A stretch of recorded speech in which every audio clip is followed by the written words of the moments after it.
আলহামদুলিল্লাহ, এই যে সেই বদরের প্রান্তর, এবং আমরা দেখিয়েছি সাহাবা একরামদের কবর, এবং এখন দেখাচ্ছি জুম করে যে পাথর দেখা যাচ্ছে কিনা।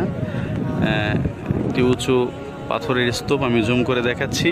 এই যে পাথরের স্তূপটা দেখা যাচ্ছে, এখানেই আবু জাহেল সহ বদরের প্রান্তরে কাফেররা যারাই হত্যা হয়েছিল তাদেরকে, ওখানে একটি কূপ ছিল, ওই কূপের মধ্যে ফেলে পাথর দিয়ে চাপা দেওয়া হয়, তাদেরকে এখানেই কবর দেওয়া হয়। এবং সাহাবা একরামদেরকে 14 জন সাহাবী শহীদ হয়েছিলেন, তাদেরকে ওই পাশে দাফন করা হয়।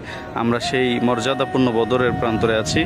ইসলামের দ্বিতীয় হিজরির 17ই রমজান সর্বপ্রথম ইসলামের বৃহত্তম যুদ্ধ সংগঠিত হয়, যে যুদ্ধে আল্লাহ সুবহানাহু ওয়া তাআলা নিজে আসমান থেকে ফেরেশতাদের নাজিল করে মুসলিমদের সাহায্য করে, এই বদরের প্রান্তরে সাহায্য করে মুসলিমদের সবচেয়ে বড় একটি বিজয় দান করেছিলেন।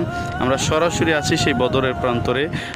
এই যে একটি মসজিদ দেখা যায়, এই মসজিদে রাসূল সাল্লাল্লাহু আলাইহি ওয়াসাল্লাম, তখন মসজিদ তো ছিল না, সাহাবীদেরকে নিয়ে এখানেই নামাজ আদায় করে দোয়া করে বদরের প্রান্তরে অবতীর্ণ হন, এবং আল্লাহ সুবহানাহু